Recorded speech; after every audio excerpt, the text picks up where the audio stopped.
just if you have the thing open, maybe you want to close it. Okay, I think there we are. Oh, we're live. Yep. Okay, whoa. No, let me. I wish we could see the humans. Okay, so welcome everybody. I think we are live. So I'm very excited that even though we cannot be physically together, we are here virtually to celebrate the publication of Redacted by Lilly, Irani, and Marx. I wanted to start just giving explaining what Taller California is and saying that it's not taller, but taller. Just, I think that I love that confusion in a way. I didn't think about that myself when I was thinking about the name. I thought in Spanish, and then it turns out that, of course, it can be read as taller. But so, yes, Taller California is a small printing, a printing workshop and a small press for artists and communities located in the San Diego-Tijuana region. It publishes vibrant books that engage with the border as a socio-political place and as a liminal and creative space. And it is committed to hybrid forms and multilingualism. And we're also interested in fostering collaborations and experimentation. Two of our books, actually three of our books, are collaborations. One of them is, of course, Redacted, and then Border Looping is also a collaboration, and Rim Channel is also a letter exchange between those two fabulous writers. So that's something that I'm very excited about, that people get to be together writing and thinking. So another thing that is really good about being a small press, despite the economical aspect of it, is that we have the freedom to understand and produce books under very different logics of production and distribution. So in that sense, we can definitely engage in some sort of crazy projects. We can also discuss with the authors how books are going to be distributed, even talk about how to pay for books. So it is a really despite how difficult it could be, it is very challenging in a good way. So I want to introduce our authors. Let me just do this. Really, I need to do this really fast. Yes. So just give me a quick second. Okay. So I want to introduce, I also want to mention that this event is happening on their Printed Matters Virtual Art Book Fair. And Printed Matters Fair is one, I've always been a fan of this fair. I recommend that you go and visit the website, pmvabf.org. There are more than 300, there are around 400 exhibitors presenting, selling their books, and it's absolutely fantastic to see all this production. So if you can support the fair, I really encourage you to visit the fair. So I'm going to start introducing Lilly Irani. Lilly is a professor who works on ways to design and govern technologies so they serve people, not profits. An escape engineer from the Bay Area tech industry, she's the author of Chasing Innovation, published by Princeton University Press in 2019. She channels her frustrations with the world into organizing with tech workers and community coalitions towards greater collective well-being.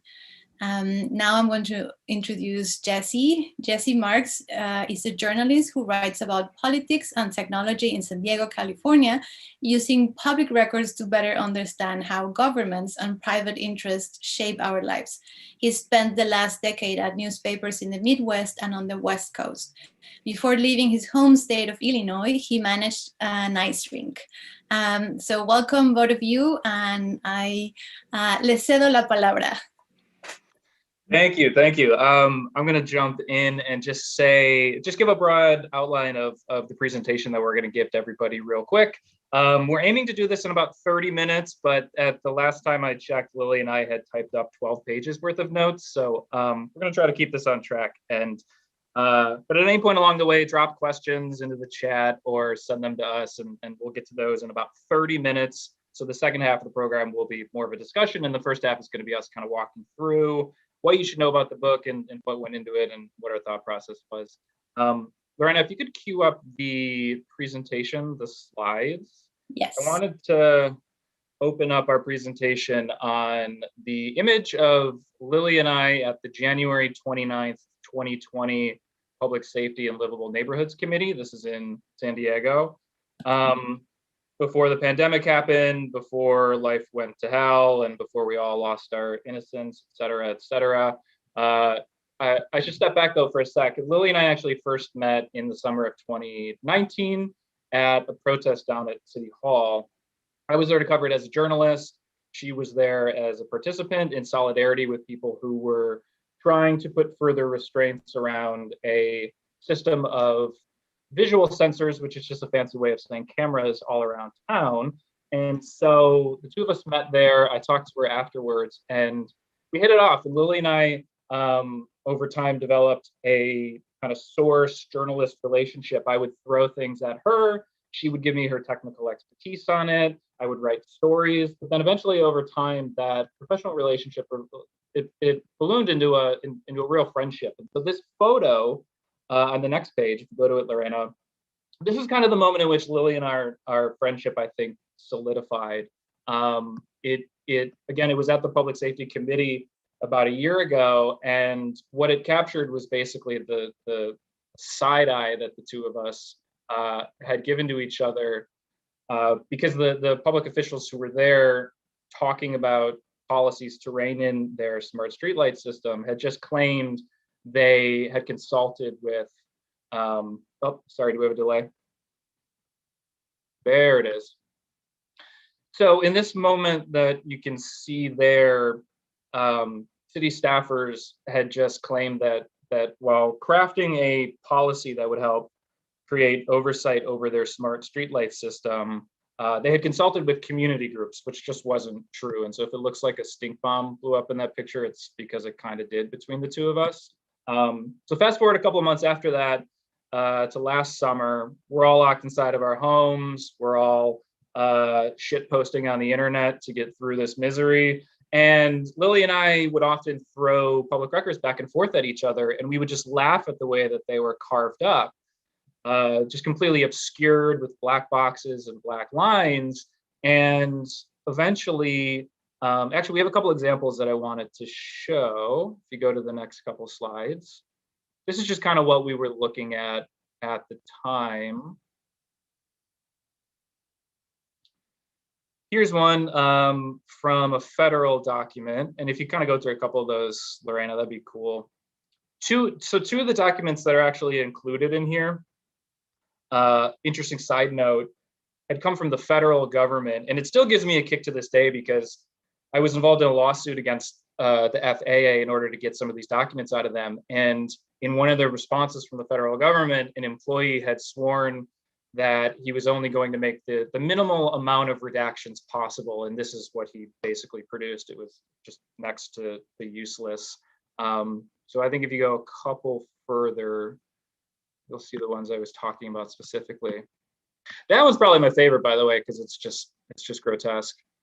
But so it's important to note up front as we kind of frame this conversation and build a foundation that Lily and I had initially conceived of this project as an art project. It wasn't even a book project. We thought we should blow up some of these images and create a little gallery and invite people to come and kind of laugh at them with us. And it would be sort of this pseudo intellectual quasi performance art kind of dumb thing. Clearly just a coping mechanism to get through the pandemic. And in the course of talking about that project, we brought Lorena into it. And Lorena's an artist, she's a curator. And she was the one who suggested, you might actually have a book on your hands because this is really interesting and you could explain to people what these images are and how to make sense out of them. And so just over the course of kind of talking last summer and last fall, we kept coming back to a point, which is that these might be funny to us, but it's actually extremely serious and absurd that these are the kinds of documents that you get out of public agencies when you're trying to understand what they're actually doing and what they're doing in your name. So obviously, if we didn't think that this was actually serious, we wouldn't have written about it. We think obviously that people that information that belongs to the public ought to be public, not just to those people who are in positions of power. And so when our leaders bar the rest of us from understanding what is actually going on and what's being done in our name, it harms us. And it harms us in the sense that it prevents us from comparing their public statements against the actions that they take behind closed doors.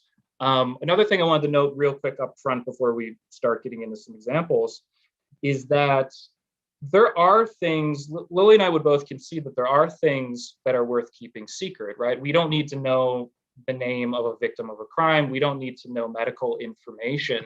And the major tools of transparency in the United States already allow for that information to be withheld if it's considered sensitive.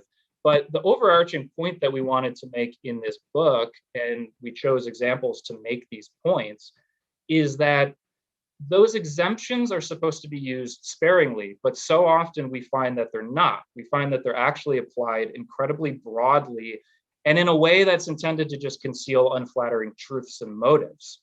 And public agencies do this because they know that they can get away with it and because they know that few people are actually going to push back because they know that the laws are very complex and that they have a lot of resources on their side. So with that little foundation, I want to turn it back over to Lilly now. Hey, yeah. So, I mean, as Jesse described, we met when I was at a protest around the surveillance streetlights in San Diego, and a lot of our kind of conversations about these documents and friendship and the kind of emotions we have about these documents are, it started off with this funny mix of like Jesse's journalistic objectivity and then like my like technological and kind of civil liberties frustration. But as we wrote the book, we co-authored these words. Like, I think we both started to see transparency not as like what citizens need to deliberate and to be informed, but transparency is kind of a product of struggle. It's a tactic in broader struggles for accountability and for understanding what's being done in your name and trying to get towards systems that are for more of us than the current ones. So I wanted to read a passage from the introductory essay of the book that we wrote, and don't worry, it's short. The wall separating public agencies from everyone else is real, but there are also real people on the other side. No doubt many of them have good intentions. But any system that's designed to constrain, control, and guide the eyes of the public is inevitably embedded within an ideology and a set of values. This book grasps at the real-world effect of institutions that operate out of sight. It's a meditation on secrecy that should be viewed as a counterpoint to our age of big data, in which all types of information around is supposed to be sloshing around the world, unseen, waiting to be picked up by police, intelligence agencies, and advertisers alike. Secrecy is the way in which agencies reveal their own mistrust of people, of us. The cloak is needed, you'll often hear officials say, to keep everyone safe. But safe from what? Or better yet, from whom?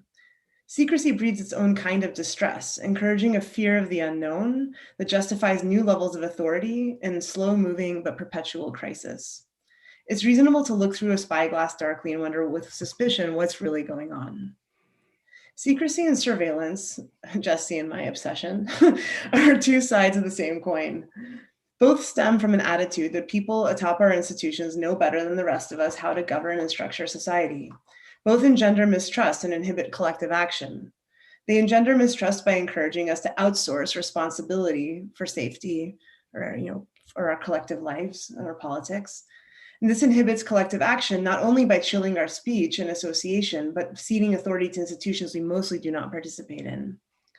The right to know movement is fairly new in the United States. It emerged in the 1960s out of a political culture in which Congress was controlled by one party and the presidency by another. Elected representatives wanted oversight over the executive branch. A new generation of adversarial journalists and public advocacy groups pressed lawmakers to pass the Freedom of Information Act, ushering in transparency as a political buzzword. A politics of suspicion might have encouraged these transparency laws. Scholars debate the effects of transparency laws in the decades that followed. Some argue that transparency can exacerbate fear and fantasy, with revealed documents encouraging yet more speculation about the new horizon of the unknown. Here we're thinking of Sun Ha Hong's Technologies of Speculation, which is a pretty cool book. Others argue that transparency encourages citizens to stir up fervor, but not take responsibility for making a shared world. But we see it differently. Transparency is not an end in itself, but a tactic for accountability. Accountability happens when the public can impose consequences on public servants, transforming institutions in turn. We are surrounded by groups seeking to claw back surveillance, police brutality, workplace harms, and more.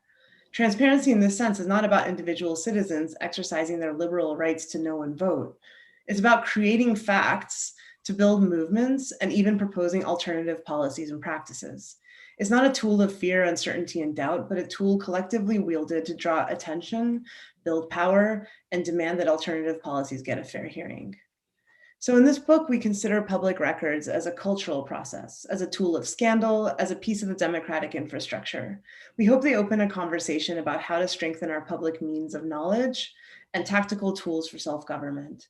It's not in the revelation, but in the struggle that the work of understanding what the state is doing really begins.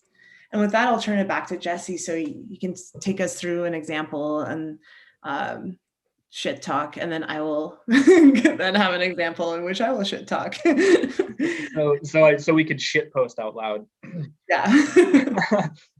So we had no shortage of examples that we could have pulled on. Honestly, I mean, pretty much anybody who does this work probably has an example themselves, and so, because this is a very deeply personal book between the two of us, we reached for examples that we had personal experience with and that were very close to us.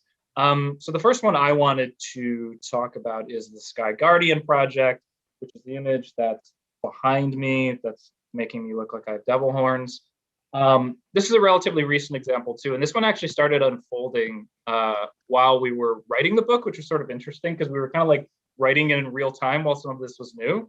But the image that I put in the presentation here is the press release that one of the local defense contractors in San Diego released in October 29. The defense contractor is General Atomics. They've been known for years for making nuclear reactors. They also made drones, essentially weapons of war to be used by the military. And the company was interested in repurposing its military drone for civilian uses in the United States. And it wanted to do this right here in San Diego by testing it out above everyone's heads. So this press release got quite a bit of attention. Some of our own friends actually wrote about it. And the press release struck me as interesting because it focused on what the drone would do theoretically in San Diego, which was survey infrastructure as well as the landscape after, say, a flood or a wildfire. So it had these obviously civilian uses that public planners would find interesting, but it left out something crucial. So if you go to the next slide, what it actually left out was the fact that there were very clear public safety aspects to this flight, that the technology which was going to be tested out above our heads wasn't just to survey infrastructure, it was also going to look for speeders on the freeway. And this wasn't necessarily surprising to me because the company's CEO had given interviews in the past in which he said he wanted to get these drones in the hands of police within a few years. So I filed a public records request for the email conversations of the people at the city level who've been working on that project. And as you'll see in this document here, an employee at the city's Office of Homeland Security had been talking to the defense contractor about how the mayor and the San Diego Police Department had not wanted any of the public safety aspects of the project to be released publicly. So specifically requested that the press release, which was going out, would omit that information. Side note, what is also interesting about this document is the fact that we can't even see who the city was talking to because they redacted the name of the defense contractor, the specific employee of the defense contractor. So we literally don't even know who public officials were talking to and coordinating with for this project because they just felt like not releasing it. And so when I asked the city for an explanation on this, they just completely deflected and argued that they disagreed with my assessment of it, even though it's pretty clearly there in the writing. So it just didn't exist to them. It just wasn't something they were going to acknowledge, even when they were confronted proof of it. And then if you go to the next slide, Lorena, you'll see I also got my hands a little bit later on the actual proposed route that was supposed to take place over the region. And it says quite clearly in the middle of it, public safety. It was one of the many aspects of this project that they just pretended like it wasn't really a thing. It's also worth keeping in mind that the Sky Guardian drone project was not just it was not just a city initiative, but it was technically a federal project because the federal government had to permit it before it could fly into what is highly restricted airspace. So most of the documents I needed to get were actually out of the FAA, which was incredibly difficult. And we had to sue in order to get them because they were dragging their feet on it. And at every single turn along the way, the federal government said, no, we can't release this stuff because of national security reasons or because of trade secrets. So even when the public interest coincided with that of a defense contractor, the federal government erred on the side of the defense contractor rather than the public. And so what happened over the course of the lawsuit was really interesting. And why I bring this up, there were different units within the FAA responsible for releasing documents, sending them to me, because different units within the FAA had the documents in their possession and they reviewed them separately. And in some cases, there were redundant communications. And so if you go to the next slide, you'll see an example of one of them. This came to me from one of the units within the FAA, and they blacked out a couple of lines in there. And so the overall context of what they were talking about was a previous military drone flight that they'd approved up in, I think it was in Central Valley in California. And then if you go to the slide after that, Lorena, you'll see the same exact conversation, but those black lines are gone. So the same agency sent me the two versions of the same email, one of them redacted, one of them unredacted. And what you can see in the unredacted version is that the regulators, when they were evaluating the Sky Guardian project, had referred back to the project in the Central Valley a couple of years before that, and they had expressed regret over not thoroughly evaluating that project enough. And that's important because the FAA was tasked with determining whether the drone was safe enough to fly above San Diego. So it's literally the same conversation, the same document, the same email, but two totally different interpretations of what should be withheld and what should be released. And so by doing this, the FAA inadvertently revealed how subjective the redaction process really is. And I can't stress that enough. That's one of the main points that we made in this book, is that what one person might consider too sensitive to release, another person doesn't have a problem with. So what to keep and what to omit appear to be dependent on momentary feelings and fleeting judgments of whoever's doing the redaction. I should say the justification for that redaction, by the way, was what's known as the deliberative process, meaning officials believe that they deserve a space where they can kind of talk about things and flesh them out privately amongst themselves, even when they are publicly claiming that everything's fine, but behind the scenes acknowledging amongst themselves that they kind of fucked up and they didn't really do their job. We've seen something similar in police manuals around San Diego County, which is another example. If you go to the next slide, Lorena. So what's interesting about police manuals, actually, I think we got the slides slightly mixed up. Go to the one after that, please. Oh, maybe we lost them. Well, so there it is. Okay, so what's interesting about San Diego County is that there's a single law firm that's written several of the police manuals around the region. And so our friend Katie Stiegel, actually, who's in here, had requested from all the different police agencies their manuals. And this is what we got back from Carlsbad. This is within the policy section about the carotid control hold, which was banned over the summer by a lot of police departments. And if you go to the next slide, Lorena, you'll see the same exact document that was released by the city of El Cajon. So again, if you go back one more, Yeah. So again, my point is it's the same exact document. One's redacted, one's unredacted. And I don't mean to be flippant about it, but the difference between the two is just that one agency felt that information was unreleasable and another one felt that it was fine. And in this instance, Carlsbad was trying to withhold that information under what's known as the catch-all exemption, which basically says that if an agency believes something should be withheld because it's sensitive, they kind of can. And so it's a circular logic that is stretched often to its limits. And it's worth zeroing in on what exactly they were talking about. If you look at the first subsection of that policy, it literally just says, the officer shall have successfully completed department-approved training in the use and application of the carotid control hold. So literally, we want our cops to be trained. That was it. And one department felt that that was too controversial to release and another didn't. A big part of our book actually focuses on police records. We're not going to get into it here, but they're incredibly difficult to get. And there have been some changes in the law, which we could talk about more maybe during the Q&A section if anyone's interested, about how to actually get those these days. But I want to turn it back over to Lilly for another example. Yeah, maybe Lorena, could you like back up to the logs, the spreadsheets? I think that's it. Oh no, go back one more, sorry. Okay, the other example has been like the story of my life for the last year and a half, which is San Diego's now infamous Smart Streetlights program.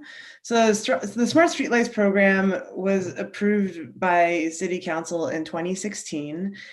City Council was told by city staff, like I watched the video, like these streetlights are smart because they turn the lights on and off at the right time, and that'll save a lot of electricity. So much electricity, in fact, that these lights will pay you back in savings the $30 million over 10 years they cost to kind of retrofit our lighting infrastructure.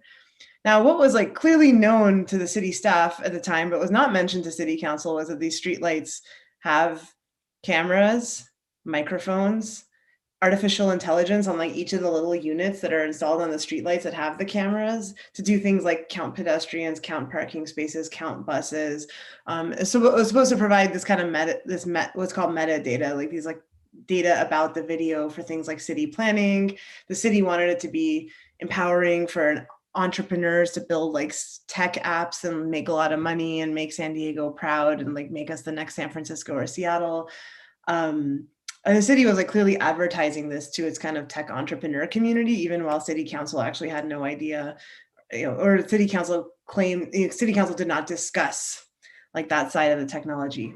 And then there's the public safety features of it, which are like, these cameras, you can install apps that potentially create like live stream feeds for police to create situational awareness. And lots of cities like New York and New Orleans like have had those live streaming video programs with this kind of smart city technology for years. But this image is kind of like the dreamscape of this San Diego smart city streetlights. Like the sustainability department is going to run it. It's going to be great for environmental planning, city planning. These lights are going to see these people that are like all in little like wire frames. Don't worry, you don't know who they are. Like privacy is totally secure. It's like one of these little like fake plastic tree architectural models that like the trees like never die and like nobody needs to garden them. But Jesse actually reported, I think like February of 2017 or maybe 2018, that these streetlights actually have surveillance cameras on them. Not a lot of community groups, I think, understood what the streetlights were about. But by August 2018, the city wanted to expand the program to be about 4,000 of these little like computerized AI cameras all over the city. So they started holding community forums, and the community forums are how community groups started finding out about this. And I got involved because Khalid Alexander from Pillars of the Community got in touch with me through Tech Worker Coalition, or through someone in Tech Worker Coalition. And so we all went out to the community meeting. And what we saw was really scary. And so that was the moment when this like 30 community organization group called the Trust Coalition formed. And one of the first things that we did was actually file a Public Records Act request to learn what we could about the program, to ask like who's accessing these cameras, to learn what the policies are. the city really dragged their feet. There's actually some parts of the Public Records Act request that we never got answers to, like who has access to these cameras.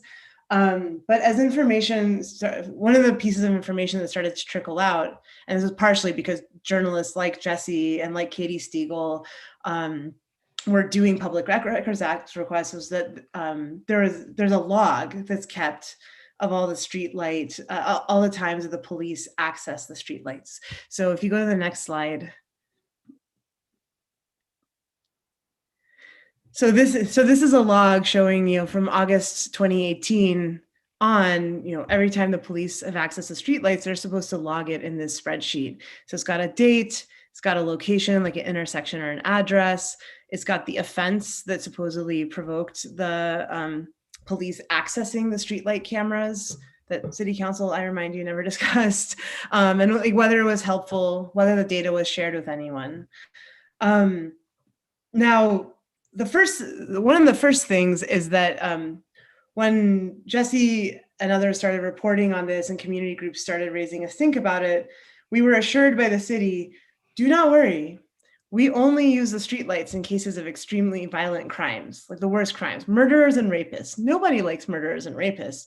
But if you actually look down the list of offenses, I have a little yellow arrow next to row 36. One of the reasons why the police accessed the streetlight was because somebody had illegally dumped. So they're like, who put the couch in front of the driveway or whatever? Like, let's go access the streetlights. So actually, like this is a funny example too, because this, the redaction, like, I don't even know what is behind that redacted box. Like but illegal dumping, something they didn't think was a big deal to reveal, actually became a news story that Jesse reported on. It became something that the coalition actually ranted about in kind of press conferences and used in their public advocacy. Like, if illegal dumping is one of the things that this camera can be used for, then like what else can it be used for? They later said that, well, the reason why we looked at it for illegal dumping was because it was in front of the FBI office. And so it was like, in some sense, it was like a very important citizen that had the illegal dumping problem. And actually, something that's not in the book that we discovered when we were going and finding the images of the public records to give to Lorena so she could lay it out and, her masterful skills. The later versions of this log that has been provided through public records requests, that illegal dumping row has actually been changed to felony vandalism. So like after the illegal dumping became something that people were holding the government accountable about and even making fun of the government for, they changed it to something that, like, if you hear felony vandalism, you think like felony and you kind of stop listening, right? Because you're like, that is very, very bad. So that was kind of, so like these documents are snapshots, but they're like actually, like the people who are in the city are like also managing these things in order to like manage public feelings as they were, public feelings reveal themselves to them. So the next slide is less kind of sad, funny. The next, that little arrow moved around. I don't know what. Oh wait, no, arrow's fine. The next slide is something that caught my eye because of people I care about. So on row 74, you'll notice that on April 17th, 2019, Captain Jeff Jordan went to the Southeast Division to look for a security threat. Now this row jumps out to me because you look at the other rows and you've got like exact addresses or maybe intersections, but Southeast Division, that's an area where like tens of thousands of people live. And that's an area that's like a lot of Black and brown people in San Diego live. And as an Iranian American, like I know that a security threat is a Muslim with a camera at a national monument, or a kid named Ahmed at a science fair, like doing stuff with wires and batteries. And so this is just an entry into this log that also was not seen as like suitable for redaction, but kind of, just it haunts us. And like in the struggle for surveillance accountability, when the city wanted to have an exception for not reporting on aspects of technology that affect security interests, like I think of this log and I wonder, the friends that I have that live in that division, like what is it that they're being surveilled for. One crucial piece of context is that people who live in the Southeast, Pillars of the Community has taught me a lot. It was a community organization. They've taught me a lot about the ways that policing techniques, they have a lot of programs that are supposed to crack down on what they call security threat groups in kind of security literature. And security threat groups also include gangs. So gang injunctions mean that police can occupy a neighborhood. You know, if you like, you see like many more police like over policing particular places where people live. And then a gang injunction says that, you know, if somebody meets like 3 of the 7 criteria that the police have listed out, and it could be stuff like lives in this geographical area, wears a blue shirt, knows somebody that we already know or have documented as being a gang member through previous kind of criteria matches, like that person counts as a gang member. And California even had this database called Cal Gangs, where like whole neighborhoods of like friends and associates are being inhaled into it and then being penalized with extreme penalties added to whatever it is police were taking them in for, because they were seen as being part of a gang. So these logs, to us might be like an instrument of transparency, but these logs are also for certain people like a question about, was my son or my cousin or my friend like put into a gang database when this camera was accessed? And then the next slide. So is that something, again, that's not in the book, but just thought it was important to share. So like when the Trust Coalition first started investigating the uses of the streetlights, one of the first things we did was file a PRA, and the PRA showed us the contract that the city had signed for the streetlights. And the contract actually showed Cedric Whitney, who's now up at Berkeley, who's working with me, like he had looked at contracts in his like tech job before, and he was like, the city has signed away rights to all the data from the cameras about us. Now, when some journalists who wrote about that asked anonymous city sources, anonymous city sources said that claim is patently false and we are insane liars. And then one of the other things that they assured the public of was like, oh, these cameras, they do not have live stream capabilities. Like, absolutely not. That's not something that's on the table. Now, there's this like 6,000 document public records request that like some journalist out there, like, I don't know who you are, requested from the city, and they all go up on this website, Next Request. Sorry, if Jesse, if it's you, thank you, but I think it might be someone else. It wasn't me. I think you're the only person who's ever read it all, though. There's like a couple of thousand pages I have not read, but I've definitely read like 1,000 pages of it.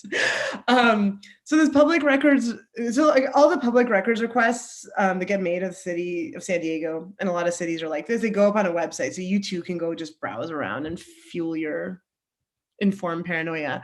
But in that public records request, there was actually this email between the city and sales engineers from GE. And one of the things that they were discussing was how much would the data from the streetlights cost to transport, like across the internet, and how much would it cost if we had live streaming available from the cameras. So this is not redacted, probably because whoever was in charge of redacting didn't realize that that would be a scandalous thing, or I don't know if they saw the page, but that was a moment where like I called up Jesse on my couch and I was like, Jesse, do you know about this? And I don't actually, Jesse, what did you do with that? I wrote a story about it. Oh, right. Okay. Yeah, I think my initial reaction is, what the fuck are you talking about? Because that was never sold to the public and no one had ever discussed that publicly. And so finding out that they actually may have had plans all along to create like a kind of like real-time surveillance center was completely news to me, and it contradicted everything they'd said publicly. So yeah, it was a big deal. Yeah, because I mean, it's kind of buried in technical language, right? Like, what is data transport? And then there's this like software called Genetech. We need to get pricing if we're going to expand from 800 to 3,500 live space streaming into the PD Security Center. Could be as high as 800K on all nodes. Like, it was buried in all this, I think, tech language and budget numbers that like a lot of times it doesn't jump out at you when you're scanning it. So yeah, public records were a huge, huge part of the work that the city the work that community coalitions were doing around surveillance, and like the work of journalists who were getting paid by the people they work for to like actually have the time, and like pro bono lawyers who could like advise on like how to get these PRAs, was also a really important part of like making these facts into like public objects that then we could actually like organize around without being called insane liars. So yeah, those are some of the examples I wanted to share with you about like what these records have meant to us in our fight for surveillance, accountability, and oversight. So hopefully that gives people kind of a taste of what the book is like and what it's about. We also did interviews with people who are both inside and outside of the process, but like contained within it to a degree. So we talked to Felix Tinkoff, who is a saint and we love him. He's an attorney who works pro bono for us on public records issues. And then we also talked to a man named Andrew Nevis, who used to be on the redaction side of things. So he was actually responsible for doing the redactions that we all saw and we all made fun of. And so we got his perspective on it. And I think it was actually very interesting. We can certainly talk more about that, I guess, during the Q&A. But before we move on, is there anything else we should say, Lily?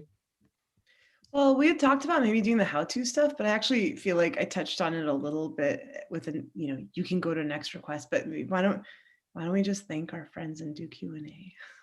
Let's do that. And a huge shout out to Katie Stiegel, who was kind of instrumental on this. When she was interning at the Voice of San Diego and then she left, she actually sent me a like goodbye letter, which was just completely redacted. It was in the slides somewhere, but we don't have to go back to it. It was literally a letter that said boss, and then it was just all redacted out. And I asked her very publicly on Twitter to unredact those sentences for me. And her response was, "Your request has been received and is being processed in accordance with the California Public Records Act, Government Code Section 6256. So thank you, Katie. We love you. You've been instrumental in all this. And yeah, let's take some questions. So Lorena, I guess we should turn it back over to you. Also, I was going to ask Lorena to just like flip forward and just show the picture because it's hilarious. If you can, just go. Yeah, there you go. And I think there's a tweet version if you go after. That's the response, yeah. Thank you for your interest in the public record regarding the enjoyment of my time at VOSD. I mean, in general, like one of the things we emphasize in the book is that this idea that like transparency is about what a single person does. It's like, no, like you need like a whole network of people who know different things. Like, I learned so much from different people in the coalition about like what the significance of some of these documents might be. Like Felix, like with doing all the pro bono kind of legal work to make sure like the city actually gives up these records or the government gives up these records. Lorena, without whom we would not have been doing this book. Andrew Nebus, who like gave his time to people on Twitter who wanted to interview him, and then also just like our friends, co-workers, and co-conspirators who created a network of like care, labor, and knowledge that made this little book possible during a really strange time. So thank you for being here, and thank you for teaching us so much, and we love you. So yeah, questions. What do you guys got? What do you want to talk about? Anyone? Actually, so we did get some questions via Twitter. We could jump into that. My friend Rich in Minnesota had asked, what do you do to fight the redaction to have it unredacted other than to sue? Which is an awesome question. And it's a very hard one to answer because there's not a lot you can do to push back. I often rely on people leaking me documents that would that are unredacted or that would suggest the framing of a certain issue publicly is different from how it's actually been discussed privately. So Rich, if other people have suggestions, just like drop them in the chat. But honestly, as a journalist, I tend to rely on people who are on the inside to kind of tell me what's really going on, and then oftentimes to just leak me stuff. So Lily, do you have any thoughts on that yourself, on how people might push back against redactions? I mean, actually, the one thing that I thought was interesting was like what you just said about relying on people on the inside actually is like kind of like my life as a researcher too, where sometimes like you hear about things that you hear about things and then people tell you like what the record is that you can go and look for.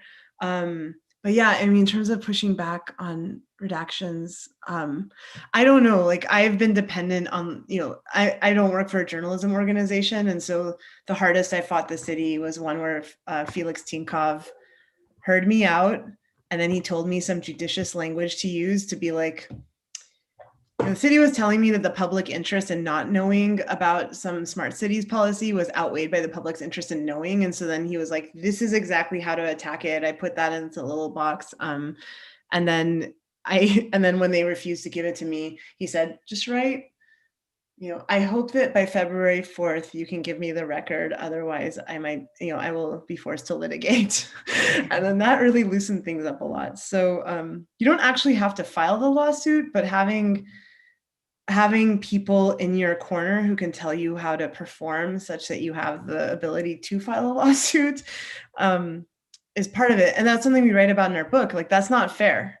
Like, professional middle-class people are much more likely to like have those resources like in their social networks than people who, don't have lawyers like that they know. So that's also part of it, is like the inequality of fighting for this.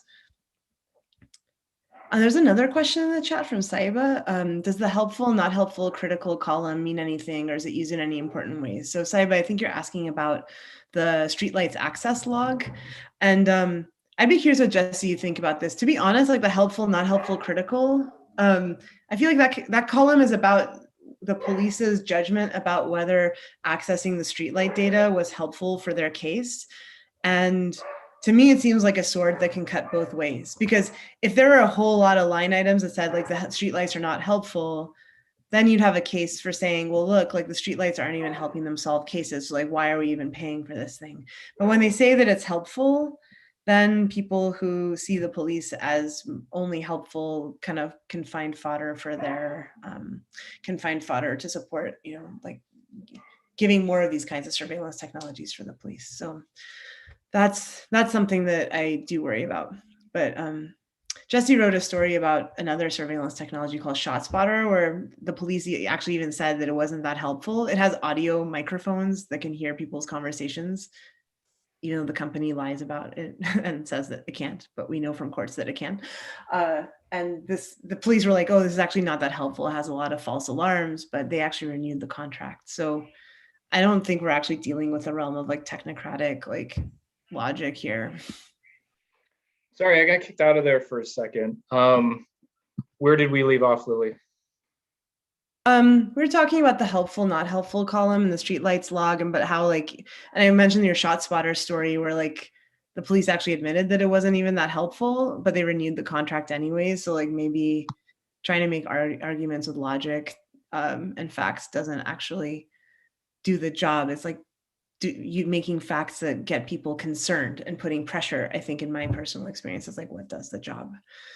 Yeah, I totally agree with that. I find that oftentimes the excuse for a redaction from a public agency is just because they're not used to people pushing back. And so they just do it because they can. And I've had success over the years of just going back to people to say, okay, well, what was the actual justification? Like, cite for me the law and the specific exemption that you're using to keep this information to yourself.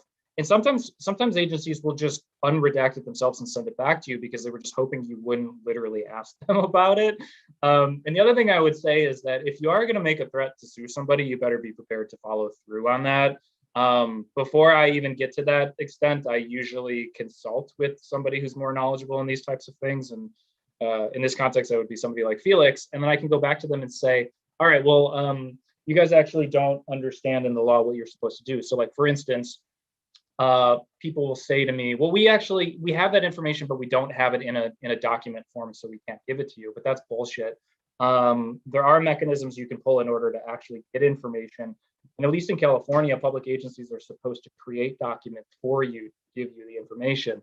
Now, at the same time, you might have to pay them in order to do that for their labor. But like, I guess the point that we're trying to make is that a no doesn't necessarily mean a no, and you should continue to press people and ask them for the actual justifications of the law, and then go read that law for yourself, because you might find that they don't quite understand it themselves, or they're kind of bluffing you. And so I think a lot of times public agencies would just rather have you off of their back. And when you're aggressive and when you say no to their responses, it can work in your favor. And if you have to elevate it to a lawsuit, then so be it. There are attorneys out there who will help you with this. So there was a funny moment where I get a lot of Jesse's advice on responding to like when I'm responding to the city about a PRA request, and I'll be like, thank you so much for your response. Please give me these documents. I realize it's hard with COVID or whatever. And Jesse's like, it is your right. Stop being a supplicant.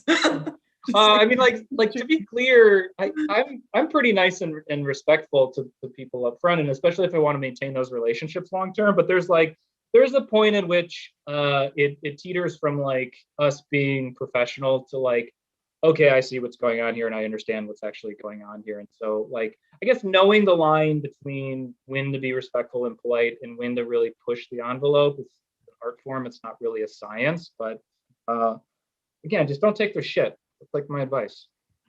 Yeah.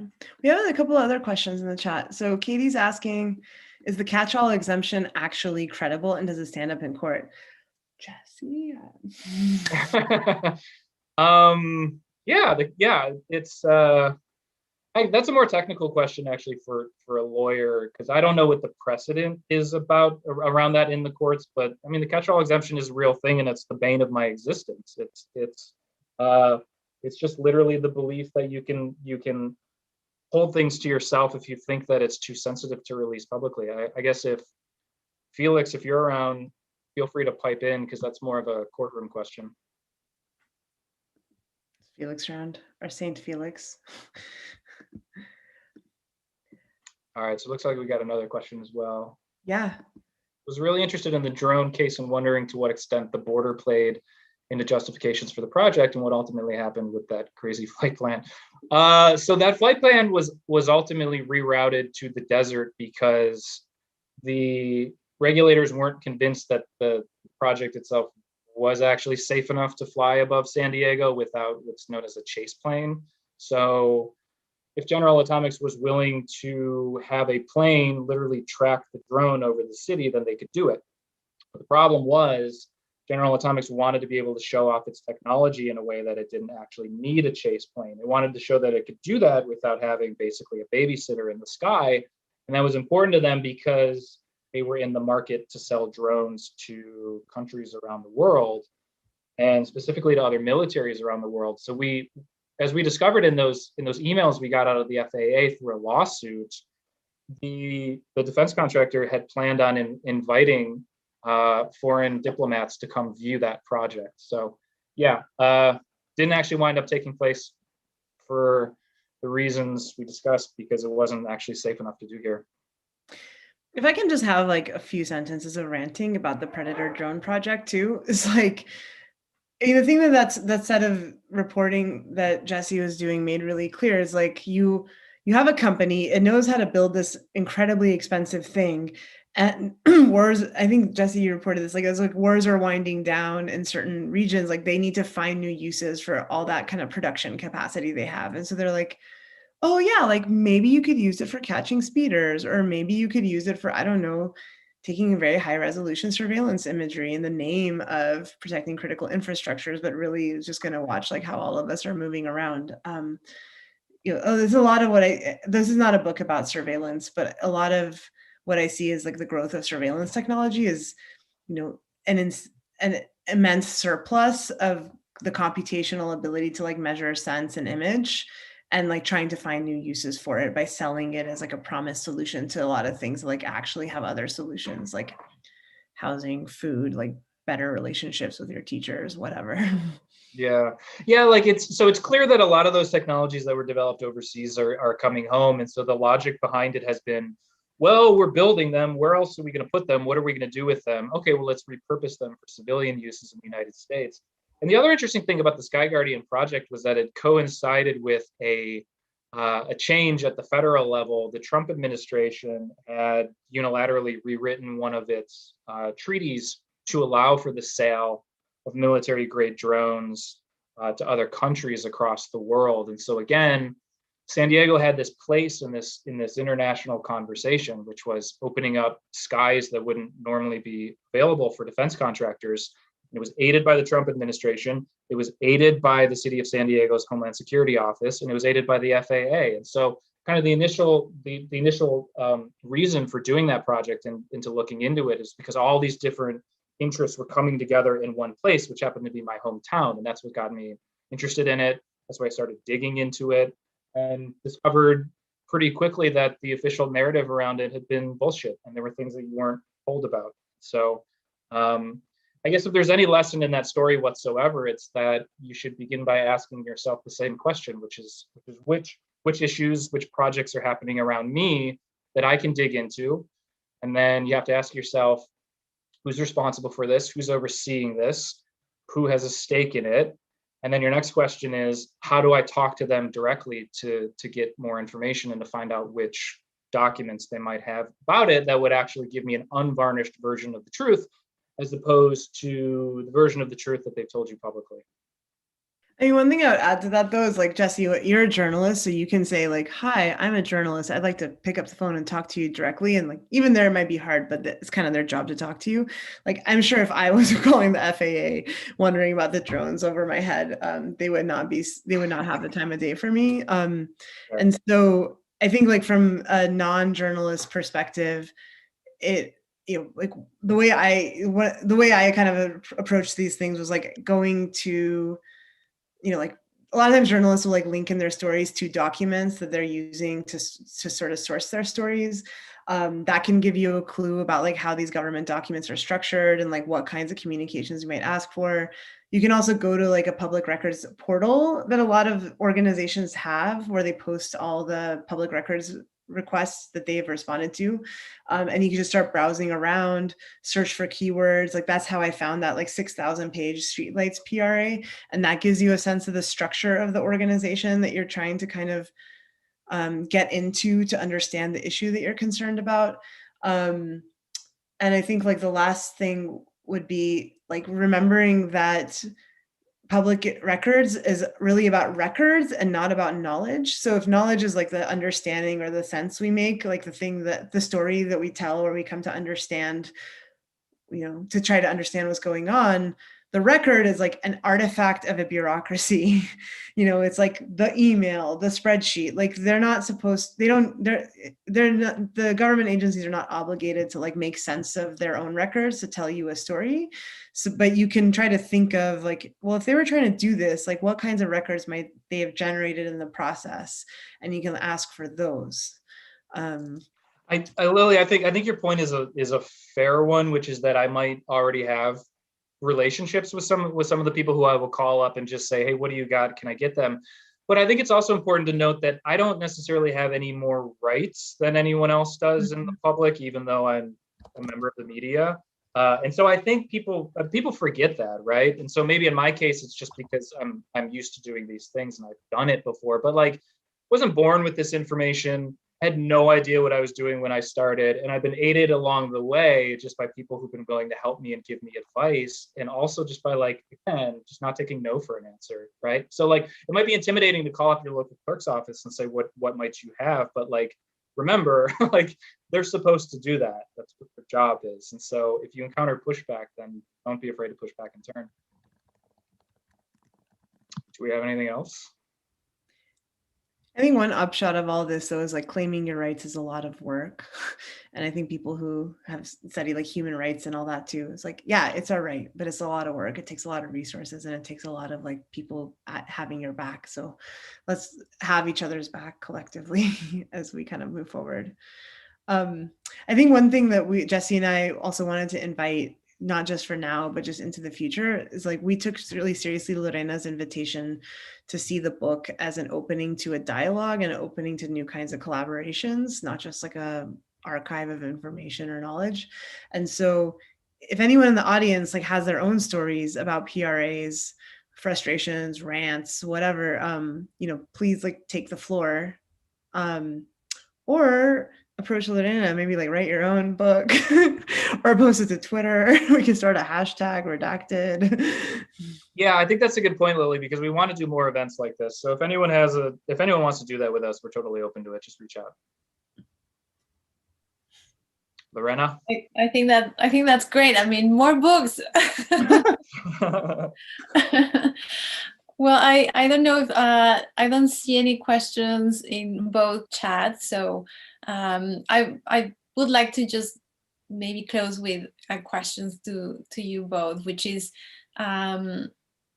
what does it, in the sense of what a collaboration is and making sense of a piece of reality and writing into hands, using two brains and two hands. So what are the things that, in terms of creating knowledge, producing knowledge, what were the challenges? What were the things that, the discussion makes that creates something interesting, or, and I know that, because I witnessed the process. I think there's something very interesting in how the book came to exist, right? In this very fruitful collaboration, because both of you, as you already expressed, come from these two different spaces, but arrive to understand these with your own baggages. And so I think there's something really fruitful about that we can extrapolate from this collaboration to how we relate, to institutions, to people. So you can expand on that, and we can close with that question. Lily? Thanks, Jesse. When you're asking the question, the first thing that came to mind, I don't know, this is not like collaboration, like it was just like a funny thing for me that I noticed through collaborating with Jesse. It was the role of emotion in writing, and how I don't think of myself as a particularly emotional writer, but there was an example we were writing about in the book that was about the police kind of following around this couple in their car, and it did not end well. And I just had I went and looked at the court trial of the police officers, and I was like, just really, deeply sad about what had happened. And I was kind of writing that in. And then Jesse and I would have these little edit negotiations about, because Jesse would, I don't know, Jesse, if you think this is fair, but I feel like as a journalist, you're about your job is to report the facts. And so that was I think that was, it was cool because we did come out with texts that we were both happy with, but that was a place where we were sort of different in how we were orienting towards these materials. And then another piece of it for me was I don't know if this is weird to say in a recording, is the difference between kind of behind the scenes and above the table. That's something I think about all the time in a lot of work, but just early on, I was a source for Jesse around looking at these PRA documents or whatever. And I would kind of have to navigate, it took a long time to build the trust that would let us talk to each other straight, and then know that the other person wasn't going to either put the conversation that happened out into public in a way that would kind of screw over one of the parties, I would say. And so I think trust was a big part of being able to have an honest collaboration, especially when we were navigating this kind of source journalist relationship to a co-author relationship. I don't know, Jesse, what do you think? Yeah, look, I think so at the end of the day, it's my byline on a story, but there's so many different people who go into the process of actually creating a story that you never really see. And so it's it begins with oftentimes with just a tip that you get from somebody, and then you go get documents and you talk to people, and then you throw that at others who have the technical expertise like Lilly to kind of help you contextualize it and translate it in a way that everyday people can understand. And so the process has to be collaborative by its own nature, even though you don't see that. And so I guess the point we tried to make over and over and over and over again in this book is that it's just a constant struggle to do these things, and it has to be bigger than yourself, and you have to believe in something bigger than yourself, and you have to be able to kind of marry together your sort of moral compass, your sense of indignation, with your reasoning skills and faculties, and then your skepticism, right? So many times Lilly will come to me and say, hey, I think this is a thing. And I'll just tell Lilly straight up, it's not. the point is we'll debate them. And so even though the two of us are friends, we still understand instinctively that there's a process for vetting these things that's very important. If you're going to build any movement or build anything that will push back against the trajectory of public policy, you have to be open to that criticism and that feedback. And I think we do it quite well, is my point. So. Yeah, Actually, that reminds me of the story where like there's this like document about a government project to create some computing infrastructure for some regional transit. And I was like, Jesse, like there's this like PowerPoint slide and it's got this schematic of this computing system. And if you like zoom in like 900%, it kind of to me looked like policing system or something as like one of the bubbles in the computing system. And I saw Jesse and he's like, are you sure that doesn't say pricing system? And I'm like, ah! Okay, fair. Like I need to like get more information about that. But Lorena, I would also throw the question back at you. You were observing this process and you were part of the process. Like you were also giving us kind of the sense that like somebody else might care about this like weird little world that we live in. So I mean, what are your thoughts about this question? Well, for me it was fascinating because I think fascinating in the sense that to create something out of a conversation that two people had and make a book out of it, the process of that is always very enticing and it's very alive. So to me, and as you're describing, sometimes I would think like, oh, maybe you have to explain this better, or you would say, no, we're explaining this way.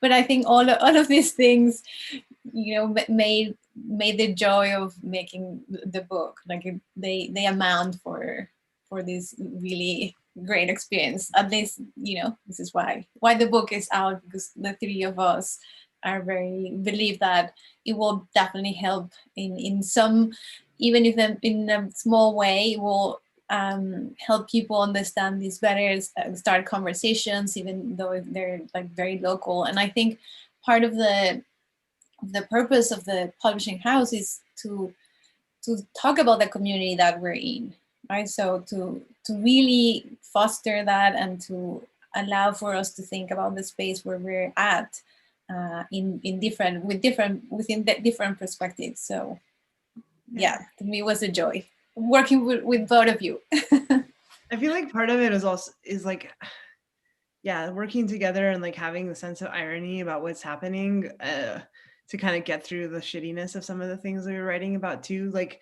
the background photos that Jesse and I have are actually things that we came up with kind of spontaneously last night.